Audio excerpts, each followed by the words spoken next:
Bernadette's vlog here to tell you, this is actually a little bit different than my previous vlogs.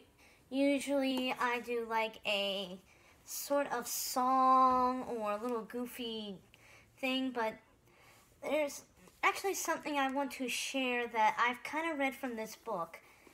It's called 13 Rising. It is the fourth book of the Zodiac series written by Romina Russell. And if you are curious about this, I would suggest you actually look it up. It's actually a really great sci-fi story, and I completely fell in love with it from the moment that the main character is a Cancer, very much like myself, so I actually relate very well to the main character.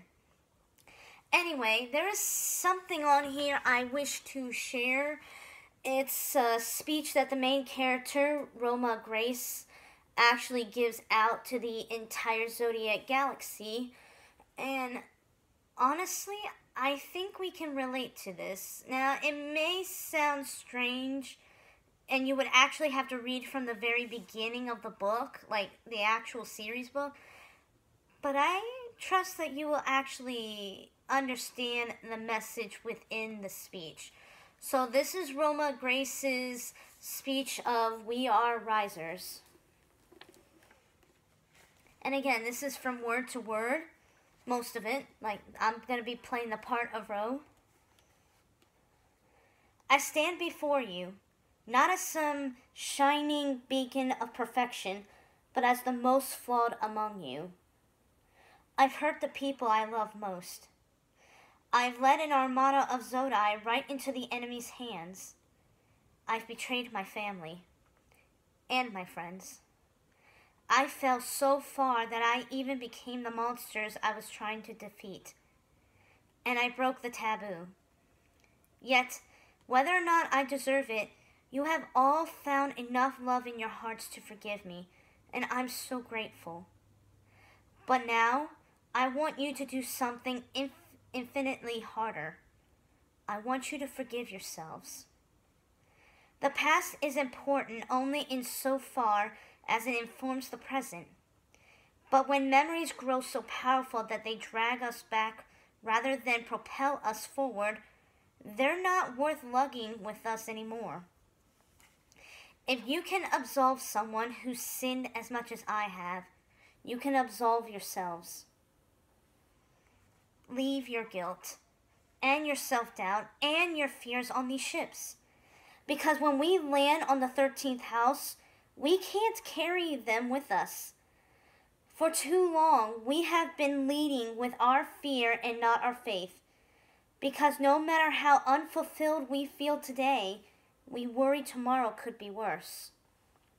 We are an army of seers, yet we've become so blind that none of us knows what tomorrow will bring, or if it will ever dawn at all. This whole time, it's not the stars who have been our enemies, not even Aquarius or Ophiuchus, my apologies. It's been us. The Master's plans only worked because we let them. Our distrust broke our unity, and then he slipped in through the cracks. And just like in the Libran alphabet story, we were too busy pointing fingers at each other, our fellow letters, to look up and notice the eraser. We've defeated ourselves by forgetting the lessons of our past. Our choices have led us to this fate, not the stars. But that means our choices can also bring us to a new fate.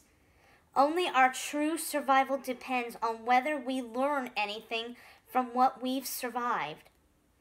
Will we continue to define ourselves by where we're born? Will we continue to distrust those who look or act differently from us? Will we continue to be a tribal species that's only comfortable living among others who are genetically like us? Or will we finally be ready to admit that there aren't 12 or even 13 types of humans in the Zodiac? We are one people. Risers are not abominations. They are descendants of House Ophiuchus. They are members of a repressed race, and our ignorance has created their condition.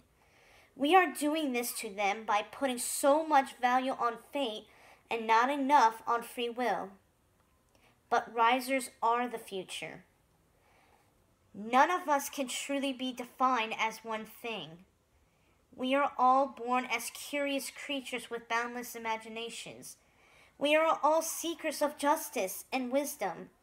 We are all at times passionate and philosophical and nurturing and industrious and innovative.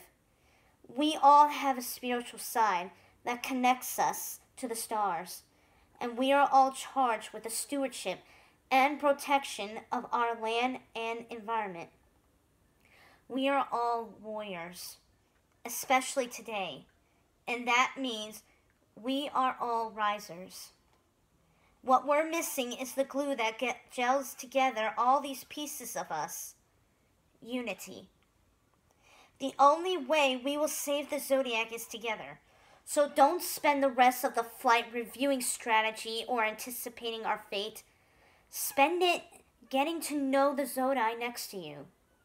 Forget whom we're fighting against and instead focus on whom we're fighting for.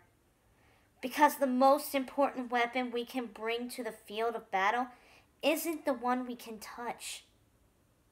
It's hope.